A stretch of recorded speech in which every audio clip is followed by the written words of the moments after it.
Hey guys, welcome to another tutorial of the solution journals. Today we will learn how to archive and unarchive an Instagram post on Instagram. And the first step is go to the application of Instagram.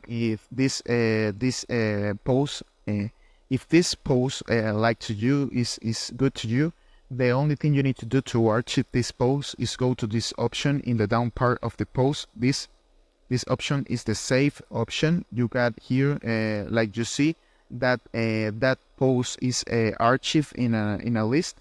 And if you want to see your archive post, you go to the option of your profile. You go to this, and in the option of settings and privacy in these three lines in the superior right corner, you pick here, and you pick here in the option of how you use Instagram in the first option in save it.